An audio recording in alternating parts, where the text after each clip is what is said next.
J'ai découvert le CCEM tout à fait un peu par hasard en allant aux rencontres photographiques d'Arles, donc il y a plus de 10 ans maintenant. Et dans une des très grandes salles, il y avait une exposition de photos absolument glaçante.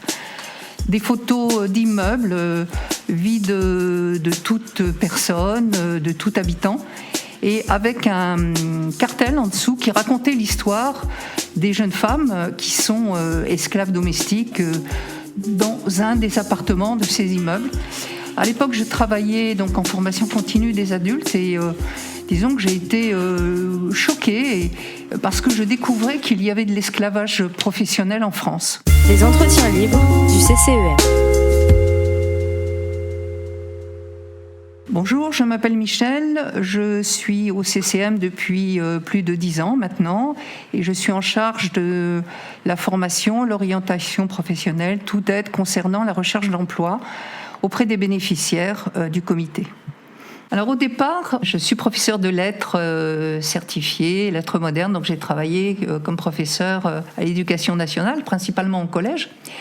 Et puis, je ne peux pas dire que j'ai la bougeotte, mais je suis assez curieuse et j'avais envie de diversifier mon activité professionnelle.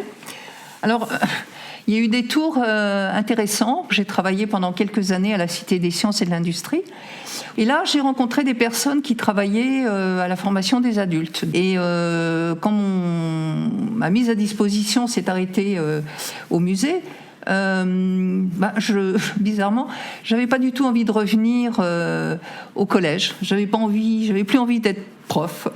Et donc, j'ai utilisé mon réseau de relations avec ces personnes qui travaillaient dans la formation continue des adultes et j'ai eu beaucoup de chance. C'est-à-dire le jour où j'ai appelé en disant voilà, qu'est-ce que c'est que la formation des adultes ? Je pense que j'ai envie de travailler dans ce domaine. La conseillère avec qui j'avais lié des relations m'a dit écoute, tu tombes bien, je cherche telle formatrice pour travailler en technique de recherche d'emploi avec une population d'adultes qui est en formation, qui est en reconstitution de carrière ou bien changement de carrière professionnelle. Voilà, j'ai démarré comme ça et je me suis formée sur le tas. En tous les cas, par la suite, j'ai eu de la formation professionnelle. Donc tout ça, ça a participé au fait que de proposer mon bénévolat au comité, pour moi, ça ne me posait pas de problème, même si la population était extrêmement différente en tous les cas. C'est très particulier de ne plus être salarié dans une association. Donc je découvrais comment travailler avec les salariés, comment travailler avec la directrice, comment travailler avec les autres bénévoles. Et tout ça, c'est un apprentissage, quoi. On n'est pas du tout sur le même statut. Donc c'est quelque chose qu'il faut travailler moi en tant que bénévole, par la régularité, par la présence, par la sollicitation. Le travail de bénévole au comité, en tous les cas, c'est pas un travail de solitaire. C'est vraiment un travail de partenariat et de collaboration, aussi bien avec le travailleur social qu'avec les juristes, que la directrice. Tout ça concorde. J'oublie aussi la psychologue qui vient en aide donc aux bénéficiaires. Tout ça participe à la compréhension des problématiques de chacune des personnes. Vraiment, c'est important. C'est vraiment un tout. Et d'être présente dans les réunions d'équipe, ça permet effectivement d'avoir une vision cohérente de l'ensemble des activités et puis de la prise en charge des bénéficiaires. Et quelquefois, quand je sens que le courant ne passe pas très bien avec une des bénéficiaires, le fait d'assister à ces réunions permet un peu de rectifier le tir et d'être au plus près de la personne et de ses préoccupations. Lorsque j'ai commencé mon activité de bénévole au CCEM, les bénéficiaires avaient particulièrement besoin de cours de français. C'était des jeunes femmes, à l'époque c'était des jeunes femmes, par la suite il y a eu des hommes, mais des jeunes femmes qui n'avaient pas eu de formation ou à minima dans leur pays. Et donc la priorité c'était effectivement les cours de français et de trouver associés des formations professionnelles de façon à ce qu'elles puissent avoir un bon démarrage en tous les cas, ou un CV qui pouvait être lu et intéresser les employeurs. Par la suite, il y a eu des changements au niveau des bénéficiaires parce qu'il y a eu de plus en plus je ne dis pas énormément, mais il y a eu beaucoup plus de bénéficiaires qui avaient déjà eu une formation dans leur pays, voire niveau bac, voire au-delà du bac. Et ça, c'était extrêmement nouveau parmi les prises en charge au comité. Ça, c'est vraiment les changements majeurs que j'ai pu observer. Et puis l'arrivée des hommes aussi, que je ne connaissais pas au départ de mon activité. Le fait que les personnes arrivent, les bénéficiaires arrivent avec un bagage déjà de formation, ça facilite énormément les choses. Parce qu'elles ont plus ou moins déjà travaillé dans leur pays, donc avec leur niveau d'études et quelquefois un diplôme professionnel. Et elles savent déjà comment se débrouiller, quelles sont un petit peu les manières de trouver un emploi. Elles sont plus autonomes, je dirais. Et ça facilite énormément les choses.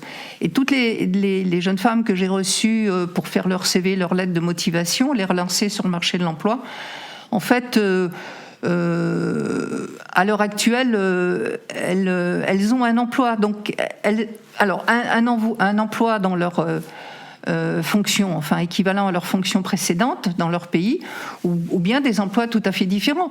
Mais elles savent se débrouiller, et ça, c'est un grand changement. Aujourd'hui, les principaux obstacles à l'insertion professionnelle et à l'activité professionnelle, je dirais que c'est ce qui est vraiment flagrant, c'est le peu de maîtrise d'Internet, le manque d'autonomie. Ça, c'est vraiment quelque chose. Elle manque d'informations sur la compréhension du marché de travail en France. Voilà, elles n'utilisent pas Internet, je dirais. Globalement, ça c'est vraiment un gros problème sur lequel il faut les former. Quand on parle de fracture numérique, ça les concerne aussi en premier lieu. Après, c'est ce qui est courant. Enfin, je veux dire, c'est pas spécialement spécifique à ces bénéficiaires, mais elles ont du mal à parler de leur expérience professionnelle en termes professionnels. Elles ont du mal à se présenter, à savoir ce que c'est qu'un employeur. Enfin, ça n'a rien à voir avec tout ce qu'elles ont connu dans leur pays. C'est évident. J'ai envie de parler de mes plus beaux souvenirs dans l'accompagnement de ces bénéficiaires. Ce qui est évident, c'est celles qui ont réussi à pouvoir rentrer en formation professionnelle. Je les ai accompagnées dans leur parcours professionnel, dans le suivi de leur formation. Je les ai aidées pour qu'elles comprennent les mots, qu'elles se préparent à leur examen, que ça soit une formation, soit un diplôme d'État, soit un diplôme professionnalisant. Et ça, je veux dire, c'est formidable pour elles. Ce qu'elles ont gagné en confiance, en estime d'elles-mêmes, ça a été très très important. Et puis parce que ça débouche sur des vrais emplois. Alors évidemment, c'est pas des emplois Bac+5, c'est des emplois d'aide à la personne, principalement dans les services. Quand les bénéficiaires me téléphonent ou arrivent, ou je les rencontre un peu par hasard, aussi, parce qu'elles ont rendez-vous, qu'elles me disent « ça y est, j'ai un emploi, ça y est, j'ai réussi mon diplôme ». Je veux dire, c'est vraiment pour elles un tel dépassement par rapport à leur situation précédente que vraiment c'est que du bonheur. Et vraiment de pouvoir participer à leur, je dirais, remise sur pied dans la vie, c'est vraiment quelque chose de formidable.